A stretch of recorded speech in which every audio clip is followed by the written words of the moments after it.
एक कविता है जो मैंने खुद से लिखी हुई थी, वो थी कि किताबें तो सारी पढ़ ली हैं, उनको हटा के नई लगाने में वक्त लगेगा अभी। इमारत तो काफी पुरानी है, उसको गिरा के नई बनाने में वक्त लगेगा अभी।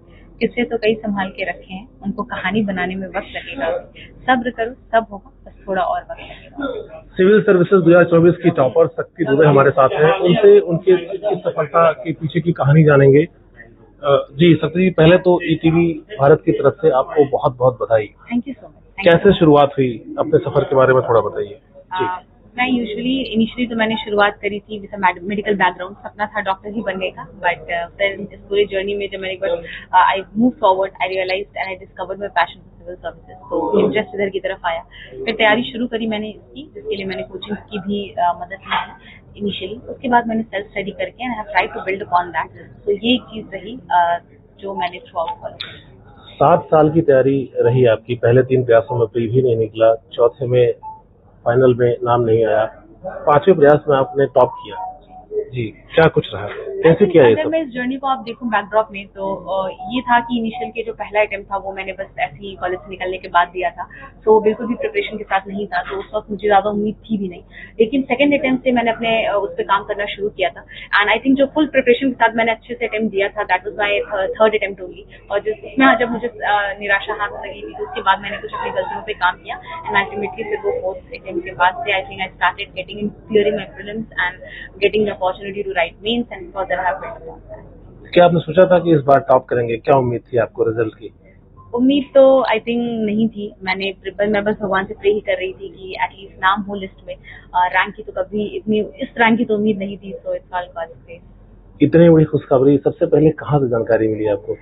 किसने आपको बताया या खुद आपने देखा? हाँ, मैंने खुद ही देखा था, क्योंकि रिजल्ट आने वाला था, सबको पता था। सुबह से ही हम टेलीग्राम पे चेक कर रहे थे, तो जैसे रिजल्ट आया मैंने देखा, और सबसे पहले मैंने पापा को फोन किया, उसके बाद मैंने मम्मी को फोन किया और उनको बताया था। पापा का क्या रिएक्शन था? पापा तो कुछ टाइम तक ही couldn't believe। पहले तो उन्होंने पूछा कि आपका रैंक किसने बताया, मैंने कहा रैंक होता है पीडीएफ में, मैंने वहाँ पे देखा है। एंड देन आफ्टर 10 मिनट्स ही कॉल्स एंड फिर से पूछना है कि मुझे एक बार फिर से बताओ क्या हुआ है, and then I explain them again. तो वो ऐसा था, इट वाज ब्यूटीफुल। माँ से आप बहुत करीब रही हैं, कल हमारी उनसे बातचीत हुई है, उनका क्या पहले रिएक्शन था? आई थिंक वो हम होता है ना, जब कई सालों की मेहनत आपके पास हो, तो वो अल्टीमेटली आंसू बन के ही निकलती है। तो शी वाज वेरी इमोशनल, क्योंकि हमारे साथ वो रही हैं, उन्होंने देखा है हमारा भी स्ट्रगल, और उनका भी बहुत ही कंट्रीब्यूशन रहा है। तो आई थिंक वो तो पूरा श्रेय डिजर्व करती है इसका। हम जानते हैं कि हमारे पीछे जितनी मेहनत लगी थी, उन्होंने कैसे अकेले करा है सब कुछ। आपने ऑप्शनल क्या रखा था subject? Political science and international relation. आपने पढ़ाई तो साइंस बैकग्राउंड से की है, जी। फिर ये सब्जेक्ट चूज करने के पीछे रीजन? क्योंकि साइंस के वो जो लाइफ साइंस के सब्जेक्ट्स हैं वो ऑप्शनल नहीं के लिए नहीं अवेलेबल थे यूपीएससी में, तो I went with the subject जिसमें मेरा इंटरेस्ट हो, and political science and international relation was one of that, so I went with. Interviews में क्या क्या सवाल पूछे गए आपसे? कोई ऐसा सवाल जो आपको थोड़ा अलग लगा हो या इंटरेस्टिंग हो? आई थिंक क्योंकि इंटरव्यू में एक होता है हमारा DAF detail application form, mostly questions वहीं से होते हैं एंड करंट अफेयर्स बेस्ड। तो I think there was a mix of all. Questions were from Prayagraj, questions were on Mahakumbh, there were question on crowd management, there were also question on India China relation, India Nepal relation, India Pakistan relation, there were questions on Mandal सिद्धांत, और साथ में hobby पे भी गए dab में, तो they asked about my hobby because मैं लिखती हूँ, तो on all of that, so it was a very balanced interview I would say.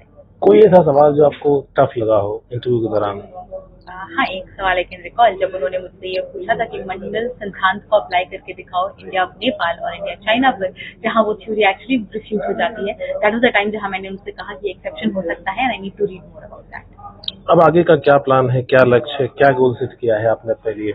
अभी आई थिंक अभी तो it's at the time that I get to know about the service, what it is all about. अभी तक it was all about studying and getting into the list. अब आगे service को जानना है और अच्छे से अपने रोल्स, अपनी रिस्पांसिबिलिटीज के बारे में जानना है। जो एस्पायरेंट सिविल सर्विसेज की तैयारी कर रहे हैं या जिनका नाम कुछ नंबरों से रह गया, लिस्ट में नहीं आ पाए, उनके लिए क्या सक्सेस मंत्र है आपकी तरफ से? मैं भी उस पोजीशन पे रह चुकी हूँ last year, so I know कि कैसा लगता है, but all I would say कि सबने मेहनत इक्वली करी थी। थोड़ा थोड़ा कभी लक भी बहुत ज्यादा इंपॉर्टेंट रोल प्ले करता है। We need to just hold on to a grid, और अगर अटेम्प्ट्स है हमारे पास और हमने प्लान किया है आगे अपीयर करने के लिए, तो आई थिंक अब टाइम नहीं है ज्यादा, 1 महीने का गैप है, अच्छे से रिविजन करो एंड गिव योर प्रीलिम्स। घर में आपको सभी लोगों ने सपोर्ट किया बराबर से, बट कोई ऐसा बंदा जिसने आपको सबसे ज्यादा सपोर्ट किया हो? ज्यादा तो मैं नहीं कहूंगी, हम बस मम्मी पापा भाई बहन यही लोग थे हमेशा। जी, आपकी हॉबीज क्या है इसके अलावा, जिससे आपने बताया कि आप ब्लॉगिंग करती हैं, मतलब राइटिंग करती हैं? हाँ जी, मैं लिखती हूँ, कविताएं लिखना पसंद है मुझे। इसके अलावा अभी तो यूपीएससी में टाइम नहीं मिला और कुछ हॉबी को परस्यू करने का।